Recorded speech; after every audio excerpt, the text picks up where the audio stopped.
चलो भाई स्टार्ट करते हैं। तो पिछली क्लास में ये देख चुके थे कि जो डिस्प्लेसमेंट की इक्वेशन होती है वेव की, सॉरी वेव कह रहे हैं, अगर कोई पार्टिकल एसएचएम एग्जीक्यूट कर रहा है सिंपल हार्मोनिक मोशन, तो उसकी जो डिस्प्लेसमेंट इक्वेशन होती थी वो y बराबर a sin ओमेगा टी हो सकती थी या y बराबर a cos ओमेगा टी।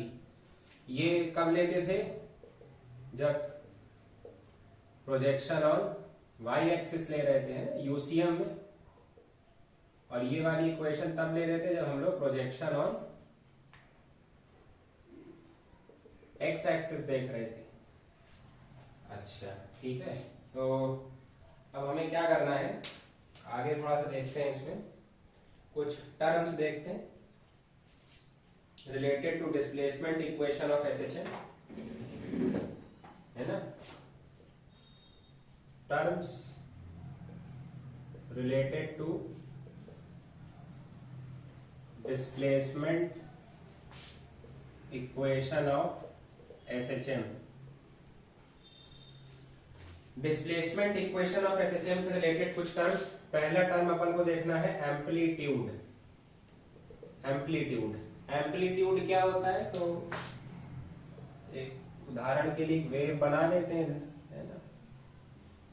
अगर कोई पार्टिकल ये साइनोसाइडल वेव मतलब साइन फंक्शन के अलोंग या कॉस फंक्शन के अलोंग बनी हुई वेव में चलता है, तो उसकी वेव कुछ इस तरीके से आती है। जो वेव फंक्शन हमने अभी डिस्कस किया था उसमें हमको पता है दिस इज एम्पलीट्यूड, है ना। ये जो चीज होती है इसको अपन एम्पलीट्यूड कहते हैं। मतलब एम्पलीट्यूड बेसिकली है क्या? ये एक पार्टिकल है और ये जो लाइन है ये मीन पोजीशन को सिग्निफाई कर रही है। तो पार्टिकल का जो मैक्सिमम डिस्प्लेसमेंट होता है मीन पोजीशन से, भले ही वो ऊपर की तरफ हो या फिर वो नीचे की तरफ हो, तो जिधर भी पार्टिकल का मैक्सिमम डिस्प्लेसमेंट होता है जितना भी मीन पोजीशन से, उसको कहते हैं एम्पलीट्यूड ऑफ द पार्टिकल। ठीक है, तो एम्पलीट्यूड क्या है? It is the maximum displacement of a particle performing SHM from its mean position. Maximum displacement किसी पार्टिकल का जो कि एसएचएम परफॉर्म कर रहा है अपनी मीन पोजीशन से, वो उसका एम्पलीट्यूड बन जाएगा। अब उदाहरण के लिए देखना आना चाहिए y बराबर a sin ओमेगा टी या y बराबर a cos ओमेगा टी। ये जो इक्वेशंस है इसमें जो ये चीजें लिखी होती हैं, ये दोनों, ये चीज है ना, ये इसको कहते हैं अपन एम्पलीट्यूड। क्यों कहते हैं एम्पलीट्यूड? समझना हमको आना चाहिए, क्योंकि जो ये फंक्शंस हैं हमारे टाइम के, साइन ओमेगा टी या फिर कॉस ओमेगा टी, इन फंक्शंस की मैक्सिमम वैल्यू क्या हो सकती है? 1। साइन और कॉस फंक्शंस की मैक्सिमम वैल्यू 1 होती है। तो इस इक्वेशन में ये और ये चीज की मैक्सिमम वैल्यू 1 हो जाएगी। तो एम्पलीट्यूड बेसिकली है क्या? Maximum displacement. मैक्सिमम डिस्प्लेसमेंट मतलब y की मैक्सिमम वैल्यू। तो y की मैक्सिमम वैल्यू कब आएगी? जब ये फंक्शंस मैक्सिमम वैल्यू दें। तो साइन और कॉस की मैक्सिमम वैल्यू 1 होती है, तो y इक्वल्स टू क्या हो जाएगा? व्हेन साइन ओमेगा टी या फिर cos omega T equal to 1, then y equal to a, which is amplitude. तो इसीलिए हम लोग वेव एसएचएम फंक्शन में जो आगे लिखा होता है साइन कॉस फंक्शन के साथ, उसको हम लोग एम्पलीट्यूड कह देते हैं, क्योंकि साइन या कॉस की जो मैक्सिमम वैल्यू है वो 1 ही हो सकती है। ठीक, क्लियर है एम्पलीट्यूड क्या होता है। नेक्स्ट टर्म देखेंगे अपन टाइम पीरियड, फ्रीक्वेंसी, है ना, ये सब चीजें। टाइम पीरियड तो बिल्कुल वेव जैसा है, ये जैसा वेव में पढ़ा था छोटे क्लास में, ये सब कुछ बिल्कुल वैसा ही है। ठीक है ना। अब भाई वेव क्या है? पार्टिकल जितना, सॉरी टाइम पीरियड क्या है? पार्टिकल जितना समय लेगा एक ऑसिलेशन कंप्लीट करने में। एक ऑसिलेशन क्या होता है? एक एस, यहां से यहां तक जा रहा है पार्टिकल, ये एक एस बनाया है इसने। ये एक टू एंड फ्रो मोशन है ना, एक टू एंड फ्रो मोशन।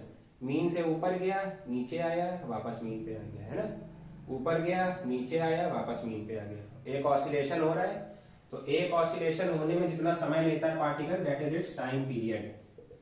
तो टाइम पीरियड में लिख लेंगे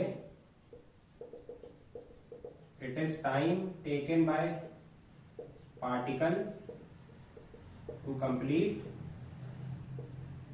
वन ऑसिलेशन या फिर vibration represented by capital T, और कैपिटल टी की वैल्यू होती है 2 पाई बाय ओमेगा, जो कि मैं पहले ही बता चुका हूं। कैपिटल टी हमारा क्या होता है 2 पाई बाय ओमेगा होता है, जहां पे ओमेगा हमारी क्या है एंगुलर फ्रीक्वेंसी होती है ना, ओमेगा इज एंगुलर फ्रीक्वेंसी। तो टाइम पीरियड है वो क्लियर होगा, ठीक। हाँ, आगे बढ़े नेक्स्ट फ्रीक्वेंसी पे। फ्रीक्वेंसी भी पता है, frequency is number of oscillations performed by particle in 1 second. एक सेकेंड में पार्टिकल जितने ऑसिलेशंस परफॉर्म कर लेता है उसको कहते हैं फ्रीक्वेंसी, ठीक है। तो फ्रीक्वेंसी बेसिकली होता क्या है, it is 1 by T, frequency is 1 by time period, ये ध्यान रखना है। मतलब मान लेते हैं अगर यहां तक का टाइम, जहां तक ये वेव यहां तक आ गई है, अगर यहां तक का जो टाइम है वो 1 सेकेंड है, तो 1 सेकेंड में इस वेव ने 2 ऑसिलेशन कर लिए हैं, 2 एस बना लिए हैं, तो इसकी फ्रीक्वेंसी क्या हो जाएगी 2 हर्ट्ज, है ना। जो यूनिट होती है फ्रीक्वेंसी की दैट इज हर्ट्ज, ऐसा यूनिट हर्ट्ज होती है। तो फ्रीक्वेंसी 1 अपॉन टाइम पीरियड है, मतलब ओमेगा अपॉन 2 पाई हो जाएगी। तो यहां से हम लोग एक फॉर्मूला लिख सकते हैं ओमेगा बराबर 2 पाई एफ, जहां पे एफ होती है लीनियर फ्रीक्वेंसी, है ना। तो ये ध्यान रखना है, this is relation between linear frequency and angular frequency. Omega बराबर 2 पाई एफ होता है, ठीक। इनको लिख लें, फिर हम लोग थोड़ा सा आगे बढ़े। चलो भाई आगे बढ़ते हैं।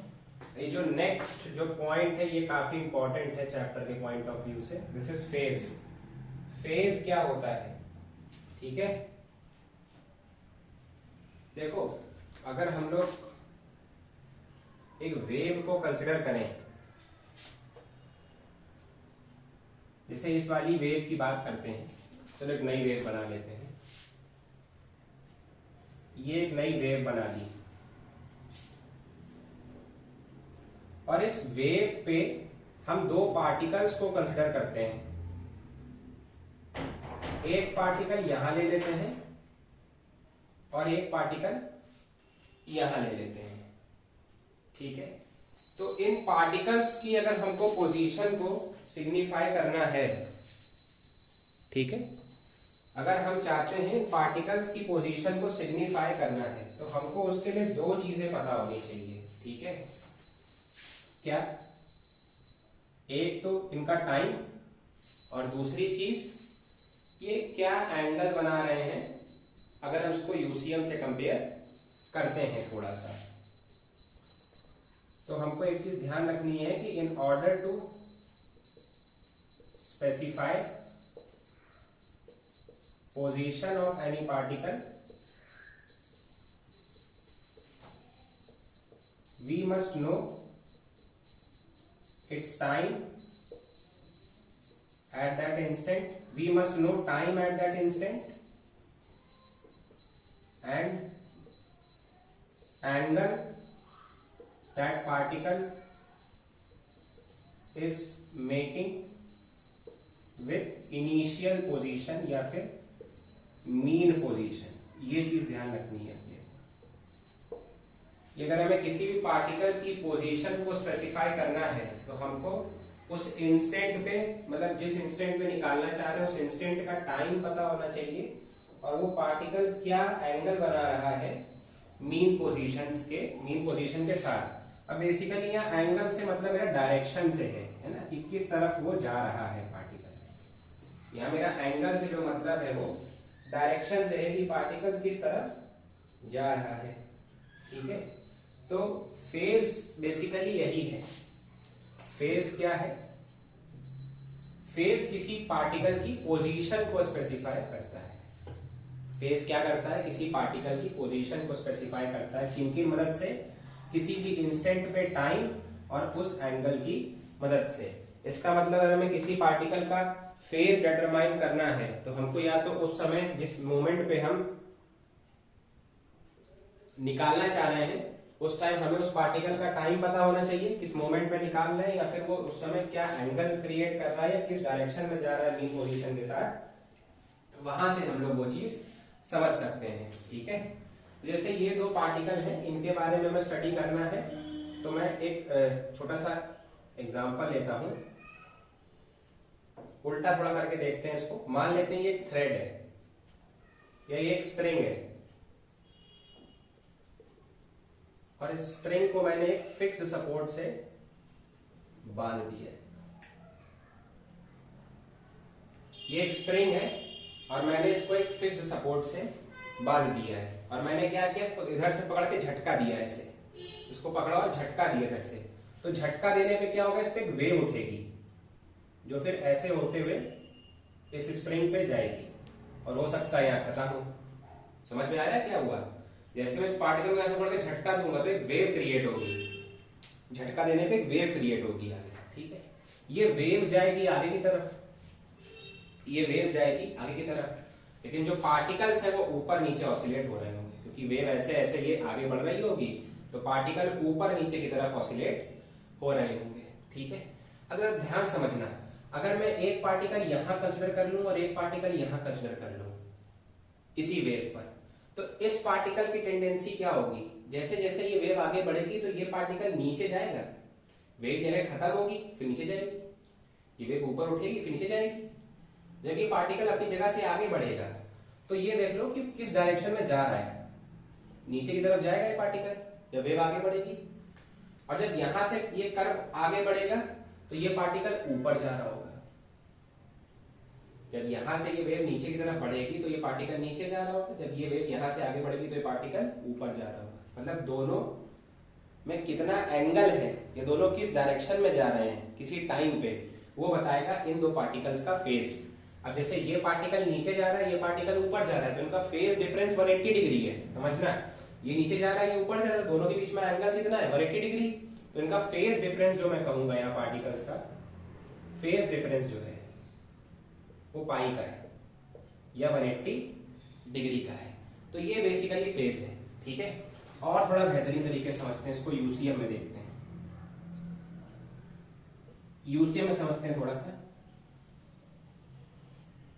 ये एक सर्कल है जिसका अगर हम लोग एक पार्टिकल अगर रोटेट कराएंगे उस पे, तो वो पार्टिकल जब रोटेट करेगा तो उसकी शैडो एसएचएम कर रही होगी, ये हमको पता है।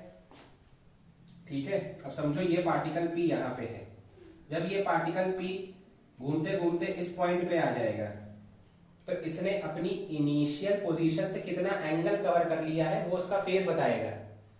ये यहां से यहां तक आने में इसने कितना एंगल कवर किया है π/2। तो अगर मैं चार पोजीशंस मान लूं A, B, C और D, और इसको वेव से कंपेयर करते हुए चलेंगे अपन, इसको अपन वेव से कंपेयर करते हुए चलेंगे ताकि एसएचएम समझ आए।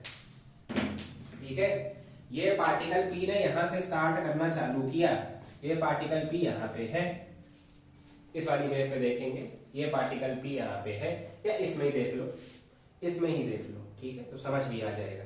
ये पार्टिकल P यहाँ पे है मेन पोजीशन पे, ये पार्टिकल ऊपर बढ़ना चालू हुआ, A पे पहुंचा। जब ये पार्टिकल ऊपर बढ़ना चालू होगा तो इसकी शैडो किधर भागेगी, ऊपर की तरफ। इसकी शैडो कहाँ भागेगी, ऊपर की तरफ। समझ आया भाई, पार्टिकल ऊपर जा रहा है, इसकी शैडो वाई एक्सिस पे देख रहे हैं तो ये शैडो ऊपर भागेगी। ठीक, जब पार्टिकल P यहाँ पहुंच जाएगा तो शैडो भी यहाँ पे होगी। तो अगर ये मीन पोजीशन है तो पार्टिकल एक एक्सट्रीम पे पहुंच चुका है, एम्पलीट्यूड अपना मैक्सिमम कवर कर चुका है, एक्सट्रीम पे पहुंच चुका है, पार्टिकल एक्सट्रीम पे पहुंच गया यहाँ पे। तो यहाँ पे फेज डिफरेंस कितना आ गया था, फेज डिफरेंस को फाई से हम लोग रिप्रेजेंट करते हैं, फेज को ध्यान रखेंगे, फेज को फाई से रिप्रेजेंट करते हैं तो फाई यहाँ पे कितना हो जाएगा π/2 इस पार्टिकल की अगर मैं बात करूं। ठीक, समझ आया। उसके बाद जब ये पार्टिकल P आगे बढ़ेगा B की तरफ जाएगा इधर, जब ये पार्टिकल A से चल के B की तरफ जाएगा तो शैडो कहाँ भागेगी, नीचे भाई, कहाँ पे आएगी शैडो, वापस यहाँ पे आ जाएगी। जब पार्टिकल B पे पहुंच जाएगा तो शैडो वापस आ जाएगी मीन पोजीशन पे, मतलब मीन पोजीशन पे आ गई, देखो वापस पार्टिकल आ गया मीन पोजीशन पे, समझ आया। उसके बाद फिर पार्टिकल जब B से C की तरफ बढ़ेगा तो उसकी शैडो भागेगी नीचे और वो भी आ जाएगी C पे, नेगेटिव एक्सट्रीम पे, नीचे वाले एम्पलीट्यूड पे भागेगी। तो ये देखो पार्टिकल ऑसिलेट करके यहाँ आ गया नेगेटिव एक्सट्रीम पे, समझ आया। और उसके बाद जब पार्टिकल P वापस घूम के अपनी इनिशियल पोजीशन पे आ जाएगा तो फिर से ये इसकी शैडो वापस चलेगी ऊपर, और यहाँ पे देखो शैडो ऐसे वापस चलेगी। जब पार्टिकल इधर बढ़ेगा तो हर पॉइंट पे इधर शैडो इधर शैडो इधर शैडो, ऊपर बढ़ते बढ़ते वापस मीन पे आ जाएगी, तो शैडो वापस आके यहाँ मीन पे आ गई। तो ये पार्टिकल के फेजेस थे अलग अलग इंस्टेंट पे। तो खुद समझ आया जब पार्टिकल A गया P से, ये D से A गया तो इसका फेज कितना था, π/2। उसके बाद जब ये यहाँ पे B पे पहुंचा तो फेज का क्या हो गया, फेज ये हो गया। फेज क्या बताया है, direction sorry time at that instant and angle that particle is making with initial और मीन पोजीशन। यहां से स्टार्ट हुआ है ना, तो यहां से कितना एंगल बना रहा है पाई, यहां से कितना एंगल बना रहा है बी तक जाने पे पाई, तो इस पोजीशन पे इसका फेज कितना है, पाई है। मीन पे आ गया ना वापस घूम के, पाई हो गया। फिर पार्टिकल जब सी पे पहुंचा है तो ये देखो ये पोजीशन डी वाली थी, ये ए थी, ये बी आ गया और ये वापस सी आ गया, है ना, सी आ गया नीचे। तो जैसे ही वापस सी आया पार्टिकल, यहाँ पे क्या हो रहा है, जब ये सी पे पार्टिकल नीचे आया तो ये नेगेटिव एक्सट्रीम पे पहुंच चुका है। यहाँ से इस समय फेज कितना होगा, 270 डिग्री, मतलब 3π/2, 3π/2 हुआ। तो यहाँ पे इसका फेज कितना है, 3π/2, ठीक है। और जब पार्टिकल वापस डी पे आ गया तो अपनी मीन पोजीशन पे वापस लौट के आ गया, मतलब उसने एक कंप्लीट राउंड कवर कर लिया। उस समय उसका फेज कितना हो जाएगा, 2π, समझ आया। तो यहाँ पे वापस उसका फेज कितना आ गया, 2π, यहाँ पे 0, देन π/2, देन π, 3π/2 एंड 2π। तो यहाँ से समझ के आया कि इन वन कंप्लीट रेवोल्यूशन या वन कंप्लीट रोटेशन, रेवोल्यूशन नहीं रोटेशन, पाई बराबर 2π होता है। किसी भी पार्टिकल के लिए फेज डिफरेंस एक कंप्लीट रोटेशन में 2π होता है। आई होप ये चीज क्लियर हो गई होगी, है ना। एक कंप्लीट रोटेशन में जो फेज होता है वो 2π होता है, ठीक। अब इसको वेव से समझेंगे थोड़ा सा और जांचते हैं। हाँ भाई, तो अब फेज डिफरेंस का मतलब भी पता होना चाहिए। फेज डिफरेंस, तो फेज डिफरेंस क्या होता है, इट इज डिफरेंस इन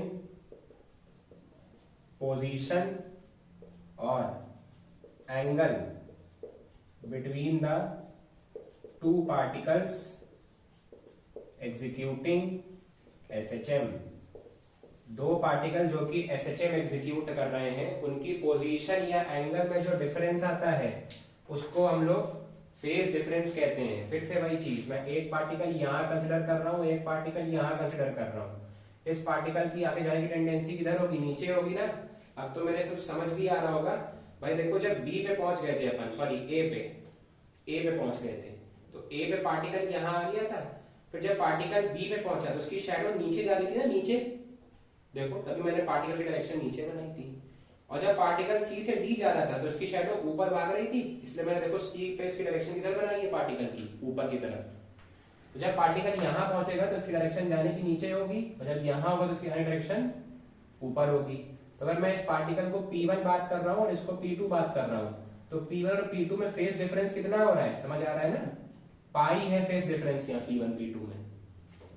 वहीं पे अगर P2 मैं एक पार्टिकल और लेता हूं P3, जरा बताएं P3 कहां जाने की कोशिश करेगा, या P3 अभी रुक जाओ, थोड़ा सा डिफिकल्ट पड़ जाएगा।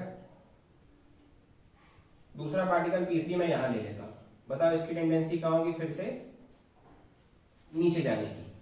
ठीक उसी तरीके से जिस तरीके से P1 जा रहा होगा, ठीक है।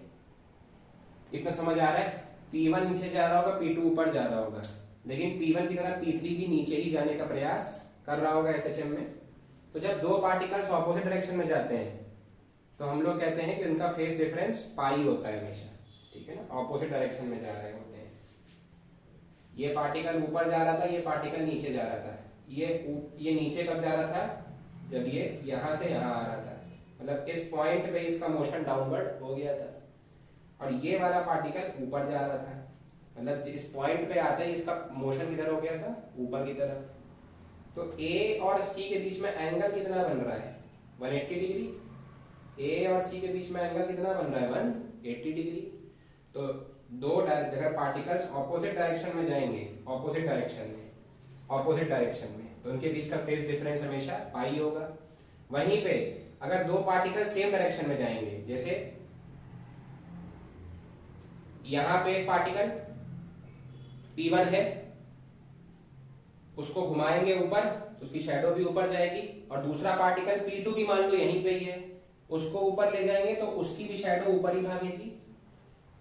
दोनों पार्टिकल अगर यहाँ पे है P1 P2 और दोनों को नीचे भगाएंगे तो दोनों की शैडो नीचे जाएगी। मतलब अगर दो पार्टिकल सेम डायरेक्शन में ऊपर नीचे जा रहे हैं तो हमेशा उनका फेज डिफरेंस कितना समझना, 0, 2 पाई, 4 पाई ऐसा होगा फेज डिफरेंस। समझो भाई इस चीज को। एक पार्टिकल यहां पे है, ठीक है, और दूसरा पार्टिकल भी यहीं पे ही है। फॉर एग्जांपल ये वाला पार्टिकल और ये वाला पार्टिकल, इस वाले पार्टिकल की जाने की टेंडेंसी क्या थी इनिशियल पोजीशन पे? ऊपर गया। और यहां पे जो पार्टिकल था इसकी टेंडेंसी भी कहां है? ऊपर जाने की, तो ये भी ऊपर ही जाएगा। तो दोनों सेम डायरेक्शन में जा रहे हैं, मतलब सेम फेज में है, तो उनके बीच का एंगल कितना आ गया? 2 पाई या 0 या फिर एक ऑसिलेशन 2 पाई। समझ आया? पार्टिकल P1 और पार्टिकल P2 सेम फेज में है, सेम डायरेक्शन में है, तो इनके बीच में जो एंगल होगा that will B 2 pi. Opposite direction में दो पार्टिकल, उनके बीच में फेज डिफरेंस होगा पाई। तो ये दो चीजें ध्यान रखनी है। When two particles are in opposite direction, phase difference between them is equal to pi. When two particles are in same direction, phase difference between them is equal to 2 pi. ठीक है, क्लियर है? समझ आ रहा होगा है? तो यही है बेसिक फंडा, यही चीजें ध्यान रखनी है। गौर से देख लो, एक बार समझ लो क्या क्या बताया मैंने। कुछ नहीं है, फेजेस निकालने के लिए हमको पार्टिकल को यूसीएम से कंपेयर करना आना चाहिए, और कुछ नहीं है। जैसे अगर पार्टिकल P3 यहां ले लेता है इस जगह पे, तो इसको हम यूसीएम से कंपेयर कर लें कि पार्टिकल कहां पे होगा, ठीक है ना। ये इनिशियल पोजीशन है, ये P1 की पोजीशन ये हो जाएगी, फिर ये वाली जो पोजीशन है ये वाली, दिस इज B, ये पोजीशन क्या है? C, और ये पोजीशन वापस क्या हो जाएगी? B। समझ आया?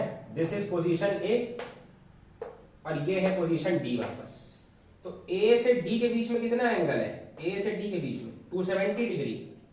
तो अगर यहां पे और यहां पे पार्टिकल लेते हैं, उनके बीच का फेज डिफरेंस 3 पाई बाय 2 हो जाता है, 270 डिग्री।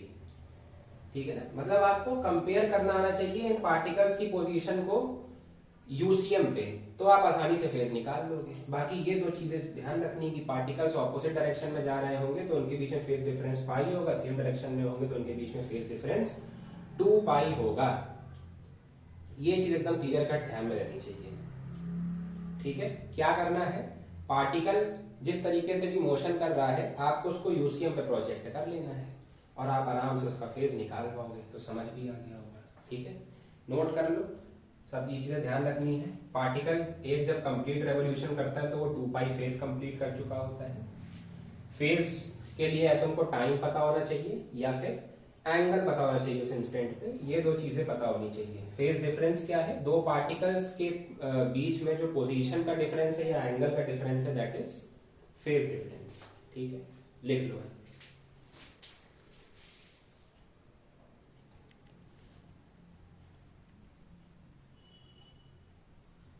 चलो भाई आगे बढ़ते हैं, फेज पे थोड़ी और चर्चा करते हैं। तो फेज पे चर्चा करने के लिए हमको भाई समझना पड़ेगा, दोनों चीजें कंपेयर करनी आनी चाहिए, यूसीएम और साथ में वेव मोशन, दोनों चीजों को साथ में लेके फेज पे चर्चा करेंगे। तो हमको पता है जब पार्टिकल यहां से चालू होता है मीन पोजीशन से, इस केस में यहां से, तो हम लोग उसकी डिस्प्लेसमेंट इक्वेशन लिखते हैं y बराबर a sin ओमेगा t। ये लिखते हैं हम लोग उसकी डिस्प्लेसमेंट इक्वेशन।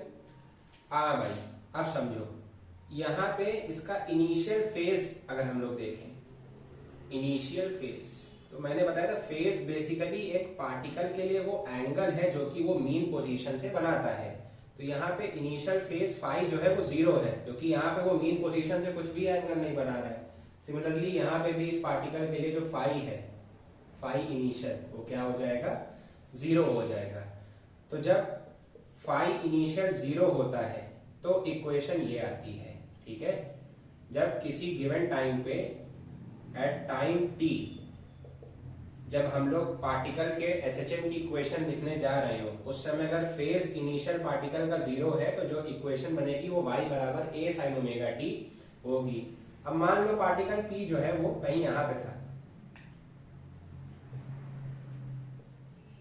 अब वो यहां से नहीं स्टार्ट कर रहा है मोशन, यहां से स्टार्ट कर रहा है, और मान लेते हैं वो इनिशियल जो एंगल बना रहा है मीन पोजीशन से वो फाई बना रहा है, यहां से मोशन नहीं, यहां से स्टार्ट कर रहा है। ठीक है, और टी टाइम में वो डर घूम के यहां पहुंच गया टी टाइम में, तो ये जो उसने एंगुलर डिस्प्लेसमेंट किया होगा वो कितना होगा, ओमेगा टी हो जाएगा ना। ये जो उसका एंगुलर डिस्प्लेसमेंट है वो क्या हो जाएगा, ओमेगा टी। अरे भाई समझ आया ना, ये जो उसका डिस्प्लेसमेंट है that is angular displacement is omega T. कैसे आता है, क्लियर ही होगा, एंगुलर डिस्प्लेसमेंट बराबर एंगुलर वेलोसिटी इनटू टाइम। ठीक है, या angular frequency into time, angular velocity और एंगुलर फ्रीक्वेंसी एक ही चीज है। तो ये उसका डिस्प्लेसमेंट आ गया ओमेगा टी। तो यहाँ पे अगर हम लोग इक्वेशन लिखेंगे तो थोड़ा सा अगर याद करो तो हम लोग यहाँ पे ट्रायंगल कंस्ट्रक्ट कर लेते थे, उससे फिर ट्रिग्नोमेट्री लगाते थे, यहाँ फिर से ट्रायंगल कंस्ट्रक्ट कर लो इस तरीके से। तो ये जो पार्टिकल का दिस इज एक्स कोऑर्डिनेट और ये है पार्टिकल का वाई कोऑर्डिनेट। ठीक है, तो यहां से फिर से इस ट्रायंगल में अपन लिख सकते हैं। अब ये हम तब इक्वेशन लिख रहे हैं जब पार्टिकल मीन पोजीशन से स्टार्ट नहीं कर रहा है, पार्टिकल कोई और से स्टार्ट कर रहा है, not starting from mean position, particle mean position से स्टार्ट नहीं कर रहा है। तो इस केस में अपन क्या करेंगे, y लिखो, ये एम्पलीट्यूड हो जाएगा एक which is radius of circle, यहां से पूरा एंगल लिखेंगे ना। अब एंगल साइन थीटा क्या है, पूरा ओमेगा टी प्लस फाइव, जो एंगल पार्टिकल ने कवर किया that is omega T plus five, वो क्या बन जाएगा y बाय ए। तो यहां से y बराबर क्या आ जाएगा, a sine omega T plus five. ये डिस्प्लेसमेंट इक्वेशन आ जाएगी इस वेव के लिए, कब, जब पार्टिकल इनिशियल मीन पोजीशन से स्टार्ट ना कर रहा हो। मान लो पार्टिकल में यहां से स्टार्ट कर रहा हो, ये पार्टिकल की पोजीशन है और इस समय इसका फेज जो है वो फाई है। ठीक है, तो उस समय इसकी इक्वेशन बनेगी y बराबर a sin omega t plus five, जहां पे a रिप्रेजेंट कर रहा है पार्टिकल का एम्पलीट्यूड, ठीक है, ओमेगा इज एंगुलर फ्रीक्वेंसी या फिर वेलोसिटी जो बोलना चाहो, t is time and phi is initial phase. Phi जो है हमारा दैट इज इनिशियल फेज। ये चीजें हमको पता होनी चाहिए। अब जैसे मान लो पार्टिकल यहां से स्टार्ट कर रहा है तो उसका फेज कितना होगा, पाई बाय 2, तो ये इक्वेशन बन जाएगी a sin omega t plus pi by 2। Particle यहां से स्टार्ट कर रहा है मतलब 180 डिग्री डिफरेंस से, यहां से स्टार्ट कर रहा है मोशन अपना 180 डिग्री डिफरेंस से, तो इक्वेशन बन जाएगी y बराबर a sin omega t plus pi. समझ आया ना। तो इस तरीके से यहाँ पर हमको इनिशियल फेज रखना होता है कि पार्टिकल कहां से मोशन अपना स्टार्ट कर रहा है। ठीक है, अच्छा अब ऐसा भी हो सकता है, देखो ये पार्टिकल किधर जा रहा है, ये जा रहा है particle clockwise, sorry anti clockwise, यहाँ पार्टिकल जा रहा था अपना एंटी क्लॉकवाइज। अब ऐसे हो सकता है कि पार्टिकल क्लॉकवाइज जा रहा हो नीचे की तरफ, ठीक है ना। तो मैं पहले सर्कल बना लेता हूं और मान लेते हैं पार्टिकल P यहाँ की जगह यहाँ से उसने अपना मोशन स्टार्ट किया है, उसने सेम एंगल फाई बनाया है लेकिन क्लॉकवाइज डायरेक्शन में, सॉरी हाँ क्लॉकवाइज डायरेक्शन में जा रहा है पार्टिकल, और उसने मान लेते हैं t टाइम बाद वो यहाँ पहुंच गए तो जो उसने एंगल कवर किया होगा वो ओमेगा t कवर कर लिया होगा, ठीक। तो ठीक उसी तरीके से हम लोग कंस्ट्रक्ट कर लेंगे, लेकिन इस बार देखना है कि इक्वेशन क्या क्रिएट होगी, ठीक है ना। इक्वेशन हमारे पास क्या क्रिएट होगी हमको ये देखना है। तो इस बार अगर हम इसको कंस्ट्रक्ट करना भी चाहें तो हम लोग देख सकते हैं कि यहां से बोलेंगे sine of omega T plus five, ठीक है ना, sine of omega T plus five. लेकिन ये कैसा है ये देखो, देखो इसका सरल तरीका बताता हूं मैं देखने का। ये प्लस फाइव क्यों लिया था, जब हम लोग पॉजिटिव वाई डायरेक्शन में जा रहे थे। अब अपन किधर जा रहे हैं, क्लॉकवाइज, क्लॉकवाइज जा रहे हैं नेगेटिव एक्स डायरेक्शन में। तो नेगेटिव एक्स डायरेक्शन में हमारा क्या हो जाएगा, एंगल जो है वो नेगेटिव हो जाएगा। तो हम लोग इसको लिख लेंगे y बराबर a sine, this is amplitude a sine omega t minus five, ये डिस्प्लेसमेंट की इक्वेशन बन जाएगी। मतलब ठीक है, क्लॉकवाइज सेंस में, क्लॉकवाइज सेंस में हमको रिप्लेस करना होता है फाइव को माइनस फाइव से, ये ध्यान रख लेंगे। जब पार्टिकल क्लॉकवाइज सेंस में जा रहा होगा तो फाइव को माइनस फाइव से रिप्लेस कर देंगे। इसकी वेव अगर देखना चाहें वेव कैसी बनेगी, तो इसकी वेव कुछ इस तरीके से बनेगी। पार्टिकल नीचे की तरफ जा रहा है ना नेगेटिव वाई डायरेक्शन में, तो ये ऐसे यहां से स्टार्ट होगी वेव। पार्टिकल नीचे जाएगा, पहले ऊपर नहीं जाएगा, नीचे जा रहा है भाई। जब पार्टिकल जाएगा इसकी प्रोजेक्शन किधर जाएगी, नेगेटिव वाई की तरफ, शैडो, तो नीचे से ऑसिलेट करना चालू होगा ये पार्टिकल। इसकी वेव जो है वो इस तरीके से बनेगी, ठीक है। इसमें भी वही है, A stand for amplitude, omega is angular frequency, T is time and phi is initial phase जहां से पार्टिकल स्टार्ट करना चाह रहा है। तो ये हमको चीजें जो है वो एकदम क्लियर कट होनी चाहिए कि कहां पे हमें क्या चीजें लेनी है, ठीक। क्लियर होगा क्या करना है अपने को, एकदम क्लियर है। अच्छा, दूसरी चीज हमको इसी में एक चीज और देख सकते हैं, इसी सेम चीज में, है ना। देखो ऐसा भी हो सकता है, बिल्कुल गौर से समझना इस चीज को, कि पार्टिकल जो है वो जा ऊपर ही रहा हो, पार्टिकल जो है वो जा ऊपर ही रहा हो, लेकिन वो इनिशियली कहां से स्टार्ट कर रहा हो, नीचे से। मतलब P की इनिशियल पोजीशन ये है, P की इनिशियल पोजीशन ये है फाई एंगल, और ये एंगल जो है उसने T टाइम में ओमेगा T कवर कर लिया है। समझ आया, दिस इज इनिशियल पोजीशन। ऐसा भी हो सकता है कि जा ऊपर ही रहा हो लेकिन इनिशियल पोजीशन नीचे की तरफ हो, ठीक है। तो इस केस में भी क्या होगा हमारे पास, y बराबर क्या करेंगे, a साइन, एंगल कितना कवर किया पार्टिकल ने, ओमेगा टी प्लस फाइव। लेकिन हमको पता है फोर्थ क्वाड्रेंट में साइन का एंगल क्या होता है, नेगेटिव होता है, तो इसको माइनस फाइव लिख लेंगे। तो a sine omega t minus five. इस केस में भी डिस्प्लेसमेंट इक्वेशन जो है एसएचएल की वो ये आएगी, a sine omega t minus five. Particle जो है वो नीचे की तरफ से ऊपर की तरफ भाग रहा है, तो ये चीज हमको ध्यान रखनी है, ठीक है ना। अब जैसे यहाँ है, यहाँ भी चीज देख सकते हैं, पार्टिकल यहाँ से स्टार्ट हुआ है और अगर नीचे भी जा रहा है ओमेगा टी कवर करते हुए, तो क्या बन जाएगा, minus omega T plus five हो जाएगा यहीं पे। सेम तरीके से पार्टिकल यहाँ जब नीचे तरफ जाएगा, भाई स्टार्ट यहीं से कर रहा है लेकिन भाग नीचे की तरफ रहा है, नीचे की तरफ, तो क्या हो जाएगा, minus omega T plus five, क्योंकि नेगेटिव डायरेक्शन में जा रहा है। तो बस हमको करना आना चाहिए कि पार्टिकल किधर जा रहा है और एंगल हमको किस तरीके से लेने हैं। तो कुल मिला के जो हमको क्रक्स है हमारी थ्योरी का वो ये है कि y बराबर a साइन ओमेगा टी तब होती है जब at t equal to t initial phase 0 होता है, और y बराबर a sine omega T plus phi लेते हैं, या फिर a sine omega t minus phi लेते हैं इक्वेशन को, जब at t equal to t initial phase phi हो बल्कि 0 ना हो। अब प्लस फाई कब लेते हैं? जब पार्टिकल एंटी क्लॉकवाइज जा रहा हो, ठीक है, ठीक है, और नेगेटिव कब लेते हैं? जब पार्टिकल क्लॉकवाइज जा रहा हो या मेन पोजीशन के नीचे से स्टार्ट कर रहा हो, मतलब नेगेटिव डायरेक्शन से ही उसका मोशन स्टार्ट हो रहा हो, तो उसका फेज ऑलरेडी ही नेगेटिव हो चुका है। ऊपर की तरफ फर्स्ट क्वाड्रेंट में साइन का एंगल पॉजिटिव होता है, फोर्थ क्वाड्रेंट में नेगेटिव होता है, तो अगर पार्टिकल नीचे से स्टार्ट कर रहा है तो उसका फेज जो है ऑलरेडी ही नेगेटिव हो चुका होगा। ठीक, तो ये जो है ये फेज के बारे में थोड़ी और चर्चा हो गई, इसको आराम से देख लो और लिख लो, ठीक है। हाँ भाई, अब ऐसे ही हम लोग ये भी देख सकते हैं कि similarly when projection is taken along x axis, जब हम प्रोजेक्शन को x एक्सिस के along लेते हैं तो हमारी डिस्प्लेसमेंट इक्वेशन आती है y बराबर a cos ओमेगा t।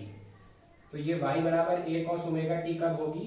जब t बराबर t टाइम पे पार्टिकल का इनिशियल फेज 0 होगा, ठीक है। उसी प्रकार से y बराबर a cos omega t plus phi लिख सकते हैं हम लोग पार्टिकल की एसएचएम इक्वेशन एट t बराबर t, जब इनिशियल फेज इसका फाई हो, या फिर हम लोग y बराबर a cos omega t minus phi भी लिख सकते हैं, डिपेंडिंग अपॉन इनिशियल फेज किधर से चालू हो रहा है। Initial phase above the x axis से चालू हो रहा है तो पॉजिटिव लेना है, initial phase below the x axis चालू हो रहा है तो नेगेटिव लेना है। बेसिकली साइन का रूल याद रखना है, ओमेगा टी और फाई में हमको वही साइन यूज करने हैं जिस हमको पता हो कि इस क्वाड्रेंट में जो भी साइन उस एंगल के लिए होता है। फोर्थ क्वाड्रेंट में फाई नेगेटिव होता है तो नेगेटिव ले लिया, फर्स्ट क्वाड्रेंट में फाई पॉजिटिव होता है पॉजिटिव ले लिया, सेकंड क्वाड्रेंट से स्टार्ट हो रहा होगा वो भी फाई पॉजिटिव होगा, थर्ड क्वाड्रेंट में स्टार्ट हो रहा होगा फाई नेगेटिव होगा, ये ले लेंगे, ठीक है। तो वो डिपेंड करता है। तो इक्वेशन जो है y बराबर a साइन ओमेगा टी या a cos ओमेगा टी कब लेनी है? जब t बराबर t टाइम पे इनिशियल फेज 0 हो, y बराबर a sine omega T plus phi, या फिर a sine omega t minus phi, या फिर a sine omega t a cos omega T plus phi, या फिर a cos omega t minus phi कब लेनी है? जब t बराबर t पे इनिशियल फेज डिफरेंस फाई हो या कुछ भी हो जो दिया हो, ठीक है। फिर वो डिपेंड करता है कि कौन सी इक्वेशन कहाँ पे इस्तेमाल करनी है। तो फेज में इतना था और ये सब कुछ इंपॉर्टेंट है, एक बार कोई रिवीजन कर ले। तो फेज क्या है? फेज वो चीज है जिससे हम पार्टिकल की पोजीशन को स्पेसिफाई करते हैं किसी गिवन एंगल या टाइम पे, ठीक है। उसको कंपेयर करने के लिए हम लोग उस पार्टिकल का जो मोशन है वो यूसीएम से कंपेयर कर सकते हैं। उसके बाद दो पार्टिकल्स के बीच का फेज डिफरेंस वो एंगल होता है जो किसी भी टाइम पे उन दोनों के बीच में बन रहा होता है इन यूसीएम प्रोजेक्शन, ठीक है। उसमें कुछ चीजें नॉर्मल याद रखनी है कि दो पार्टिकल्स ऑपोजिट जा रहे हैं तो फेज डिफरेंस पाई होगा, और अगर दो पार्टिकल्स सेम डायरेक्शन में ऑसिलेट कर रहे हैं, दोनों एक साथ ऊपर जा रहे हैं नीचे जा रहे हैं, तो उनका फेज डिफरेंस सेम होगा, 2 पाई होगा, ठीक है। उनका फेज सेम होगा और फेज डिफरेंस 2 पाई होगा, ठीक है। दो पार्टिकल्स ऑपोजिट जा रहे हैं तो उनका फेज ऑपोजिट होगा और फेज डिफरेंस पाई होगा। फिर हमने ये देखा कि जब पार्टिकल इनिशियल पोजीशन से स्टार्ट करता है तो उसका इनिशियल फेज 0 होता है, उस समय पार्टिकल की डिस्प्लेसमेंट इक्वेशन होती है a sin ओमेगा t या a cos ओमेगा t।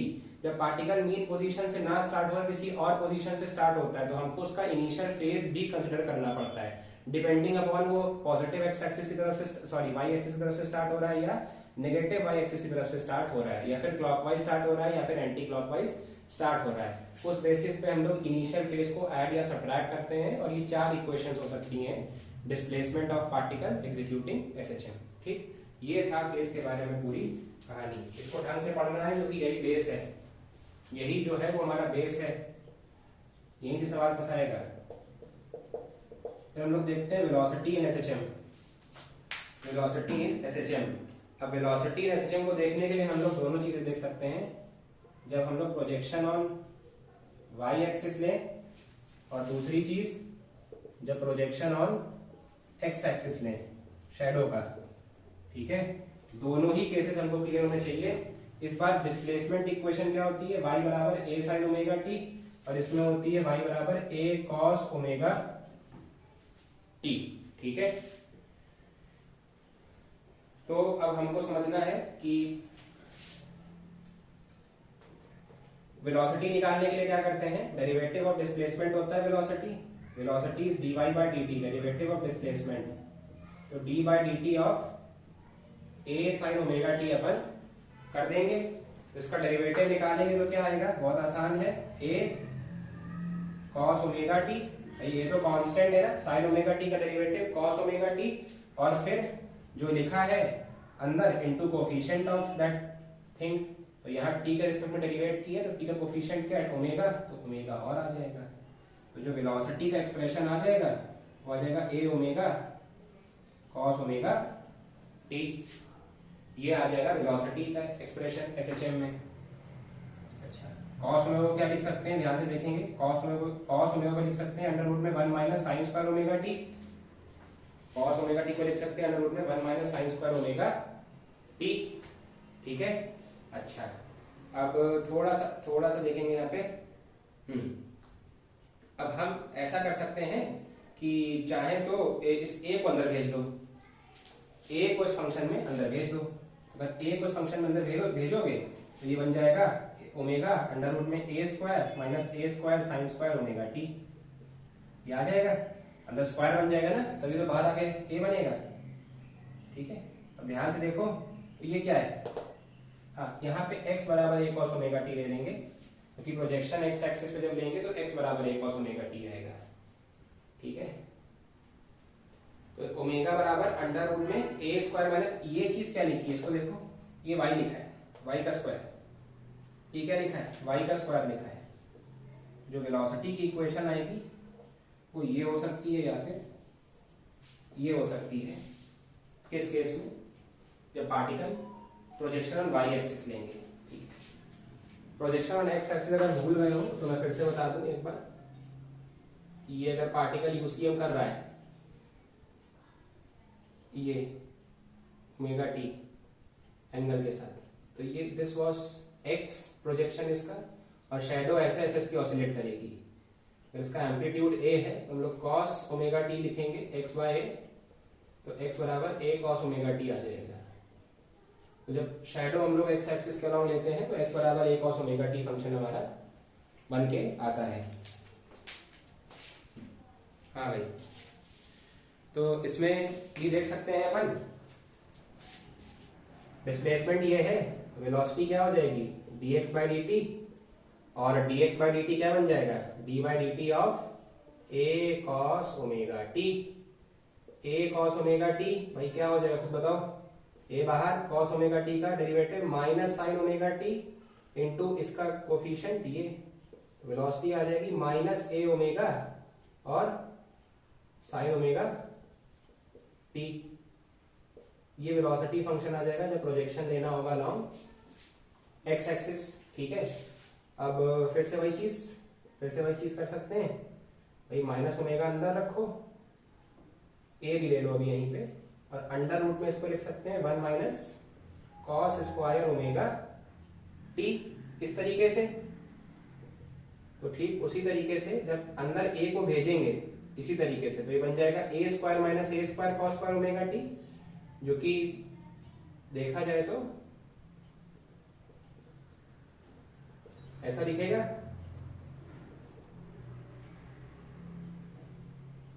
जैसे ये किया था ठीक उसी प्रकार से ये को अंदर भेज दिया, और अगर इसको हम लोग देखें तो a square cos square omega T क्या लिखा है, एक्स स्क्वायर, तो वेलोसिटी आ जाएगा माइनस ओमेगा अंडर रूट में a square minus x square. ये वेलोसिटी फंक्शन आ गया। ये वेलोसिटी हो गई पार्टिकल की, है ना। वेलोसिटी एसएचएम किसकी है, पार्टिकल की वेलोसिटी है, वेव की नहीं है, ये ध्यान रखना। जो पार्टिकल एसएचएम एग्जीक्यूट कर रहा है ये उसकी वेलोसिटी है, वेव की वेलोसिटी नहीं है। क्लियर है। कुछ नहीं करना है, डिफरेंशिएट मार देना है डिस्प्लेसमेंट फंक्शन को, वेलोसिटी आ जाएगी। जो डब्बे में बंद किए हैं दैट आर इम्पॉर्टेंट। ठीक, चलो भाई नोट कर लो। आगे प्रस्थान करते हैं, थोड़ा सा और देखते हैं इनमें चीजें। ठीक है, अब हमको ये समझ आ गया है कि वेलोसिटी जो है that was omega under root में ए स्क्वायर माइनस वाई स्क्वायर। ठीक है, ये थी वेलोसिटी। तो अभी देखा हमने कि वेलोसिटी जो फंक्शन था वो ये था।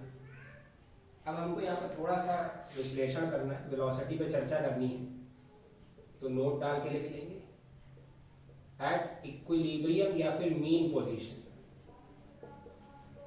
इक्विलिब्रियम या मीन पोजीशन पे y क्या होगा पार्टिकल का, जीरो। और जब वेव में पार्टिकल ऊपर से जा रहा है तो मीन पोजीशन, ये मीन पोजीशन है। यहाँ पे इस पूरी लाइन पे y क्या है, जीरो है। तो वेलोसिटी क्या बन जाएगी, ओमेगा अंडर रूट में ए square which is omega A. This is maximum velocity of the particle A omega. अगर कोई पार्टिकल एसएचए में एग्जीक्यूट कर रहा है तो उसकी मैक्सिमम वेलोसिटी क्या हो सकती है, ए ओमेगा हो सकती है। ठीक है, और एट एक्सट्रीम पोजीशन, जब कोई पार्टिकल एक्सट्रीम पोजीशन पे होगा तो y की वैल्यू क्या होगी, प्लस माइनस है। ऊपर होगा तो प्लस है, नीचे होगा तो माइनस है। सब्स्टिट्यूट अगर कर देंगे तो दोनों ही केसेस में ए स्क्वायर माइनस ए स्क्वायर ही आएगा, v बराबर जीरो हो जाएगा। That is v minimum is zero. कहां पे आएगा, eight extreme positions. Extreme positions पे पार्टिकल की वेलोसिटी मिनिमम होगी जो कि जीरो है, और पार्टिकल की मैक्सिमम वेलोसिटी जो है ए ओमेगा वो कहां पे होगी, मीन पोजीशन पे होगी। मतलब जब पार्टिकल यहां से स्टार्ट हो रहा होगा, यहाँ पे नीचे जा रहा होगा, यहाँ पे ऊपर जा रहा होगा, यहाँ पे नीचे जा रहा होगा, इन सब मीन पोजीशन से पार्टिकल की वेलोसिटी मैक्सिमम होगी। जब पार्टिकल यहाँ होगा या यहाँ होगा या यहाँ होगा तो इन पोजीशंस पे, इन पे इन पे इन पे, ये एक्सट्रीम पोजीशंस है, यहाँ पे पार्टिकल की वेलोसिटी मिनिमम होगी। ठीक है, समझ आ रहा है। हाँ भाई, इसके बाद और अगर देखें ये चीजें जो है वो एक्स एक्सिस के अलॉन्ग भी लागू होती है। ये प्रोजेक्शन इंडिपेंडेंट है ये फॉर्मूले, चाहे आप एक्स एक्सिस के अलॉन्ग देखो चाहे वाई एक्सिस के अलॉन्ग देखो, मैक्सिमम वेलोसिटी ए ओमेगा ही आनी है और मिनिमम वेलोसिटी जीरो ही आनी है। ठीक है, अच्छा भाई, इसके बाद एक चीज और देखेंगे हम लोग, velocity when initial phase is given. जब पार्टिकल का इनिशियल फेज दिया हो, फाई इनिशियल फाई दिया हो अपन को, ये भैया ये हमारा इनिशियल है फेज और हमारा पार्टिकल यहां से स्टार्ट कर रहा है। ठीक है, तो उस केस में वेलोसिटी की इक्वेशन क्या आएगी, तो पहले डिस्प्लेसमेंट की इक्वेशन लिखते हैं। तो डिस्प्लेसमेंट की इक्वेशन आएगी y बराबर a sin omega t plus minus phi depending upon, या x बराबर a cos omega t plus minus phi, phase difference, फिर वही चीज subject to nature of particle. तो वेलोसिटी निकालने के लिए तो dy बाई dt करना है या फिर dx बाय dt करना है। dy बाई dt करेंगे तो क्या आएगा, a omega cos omega T plus minus five. समझ आ रहा होगा, समझ आया ना। अरे भाई इसका डेरिवेटिव क्या आएगा, cos omega T plus minus five और साथ में कोफिशिएंट ऑफ ए टी, और इसमें क्या बन जाएगा, minus A omega sine omega T plus minus five. कुछ नहीं करना है, जैसे वहां आया था यहाँ पे खाली प्लस माइनस फाइव और जोड़ दिया है साथ में। ठीक है, अच्छा फिर इसको कैसे लिखा जा सकता है, ए ओमेगा, इसको अंडर रूट में 1 minus sine square omega T plus minus five. उसी तरीके से ओमेगा यहाँ आ जाएगा A square minus A square sine square omega T plus minus five. ये क्या बन जाएगा, ए स्क्वायर माइनस, फिर से ये क्या लिखा है वाई स्क्वायर, वही फॉर्मूला आ गया, लिखा, बस खाली ये फॉर्मूले चेंज हो जाएंगे, फेज डिफरेंस जो दिया है वो जुड़ जाएगा। ऐसे ही वी एक्स वाला हो जाएगा माइनस ओमेगा अंडर रूट में ए स्क्वायर माइनस एक्स, ठीक उसी प्रकार से डिफरेंशिएट करके निकाल लेंगे। तो ये अपने को क्लियर होना चाहिए वेलोसिटी के बारे में। देख लो भाई आराम से, ठीक।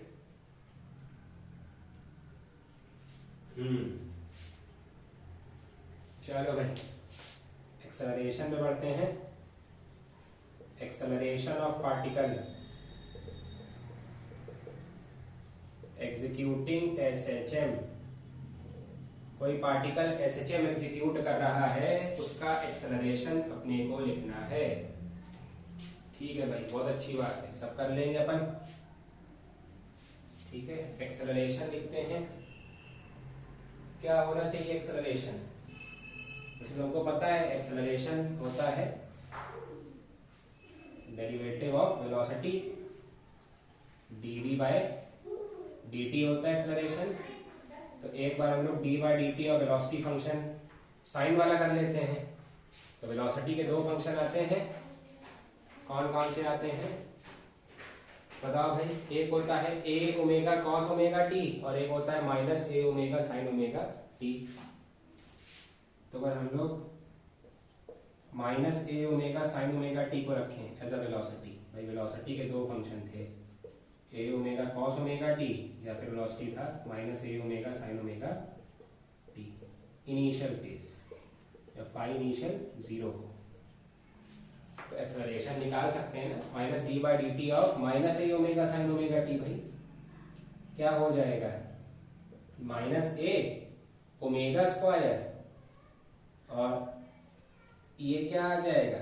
ये साइन ओमेगा टी का कॉस ओमेगा टी। समझ आया ना? A constant sign omega T या कॉस ओमेगा टी और फिर उसका एक ओमेगा और आएगा, वो मल्टीप्लाई हो गया। ठीक है, तो ये डेरिवेटिव आया है।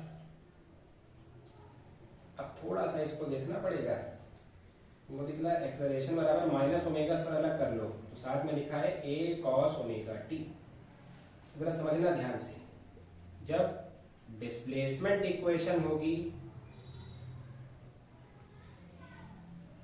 ए कॉस ओमेगा टी, तब वेलोसिटी आएगी minus A omega sine omega T.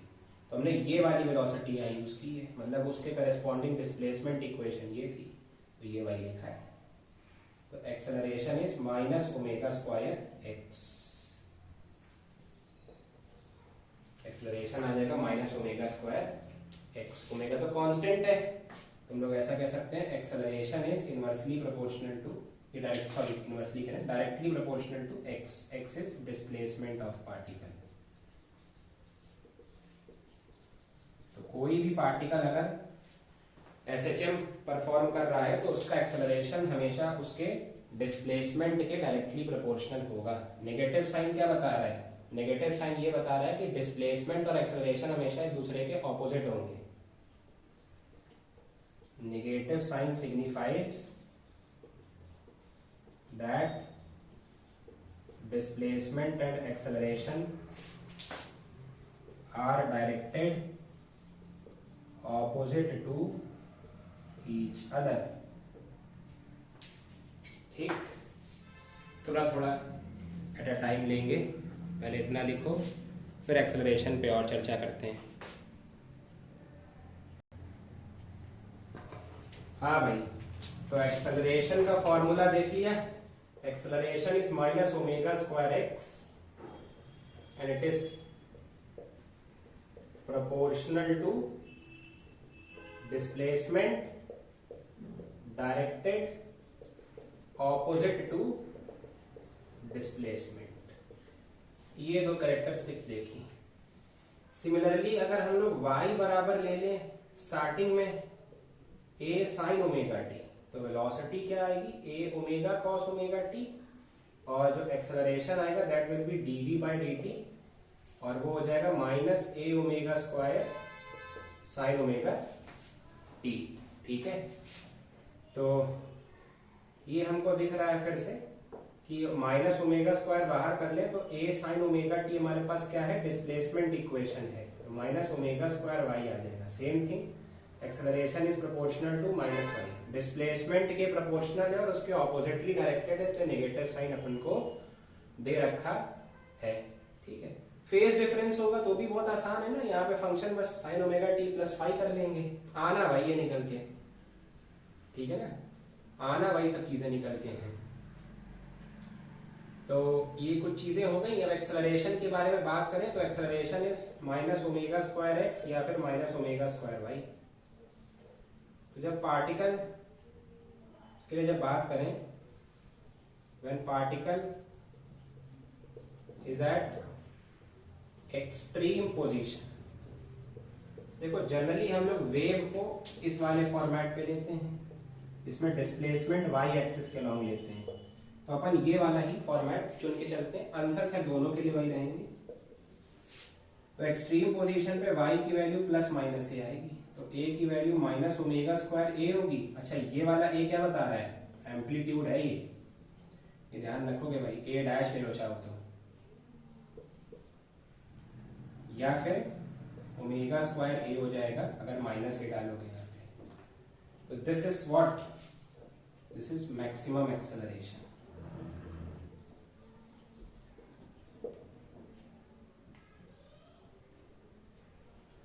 मतलब अगर हम लोग a मैक्स की बात करें तो a मैक्स होता है mod of omega square a value wise, ठीक है।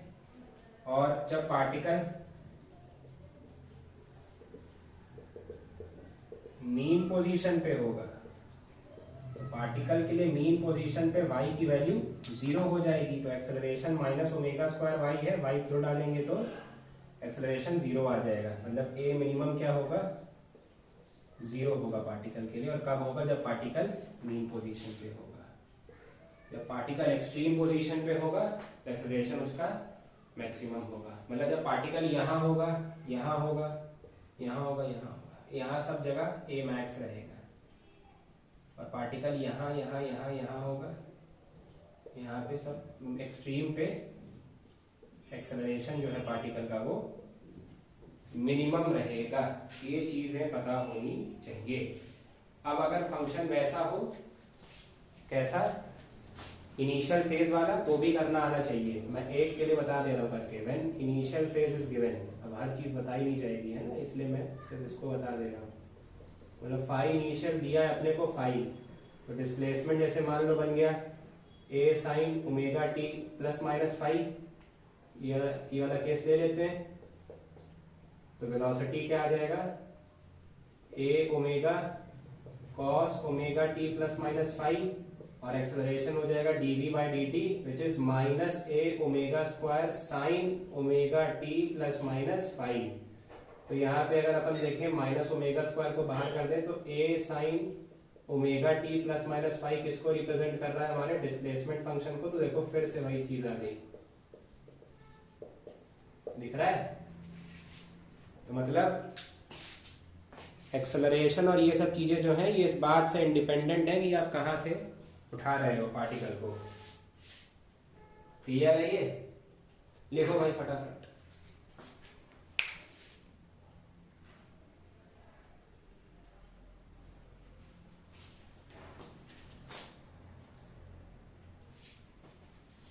हाँ भाई आगे बढ़ते हैं, एक आखिरी चीज देख लेते हैं which is time period of SHM. बस आज के लिए इतना ही रखते हैं, मेरे हिसाब से काफी होगा। वैसे लास्ट टॉपिक देख लेते हैं अपन, टाइम पीरियड ऑफ एसएचएम। तो अपन को पता है टाइम पीरियड एसएचएम का होता है 2 पाई बाय ओमेगा, ठीक है। और हम ये भी जानते हैं कि जो पार्टिकल का एक्सेलरेशन होता है that is omega square into y, ठीक है। This is acceleration of particle. यहाँ से ओमेगा स्क्वायर की वैल्यू क्या आएगी, a by y, and omega is under root में a बाय वाई। मतलब ओमेगा इज अंडर रूट में एक्सेलरेशन अपॉन डिस्प्लेसमेंट। ये ओमेगा है, ओमेगा उठा के यहाँ पे अपन को रखना है। तो t बराबर क्या आ जाएगा, 2 पाई इंटू अपॉन में है ना ओमेगा, तो ये बन जाएगा अंडर रूट में डिस्प्लेसमेंट अपॉन एक्सेलरेशन, ये आ जाएगा।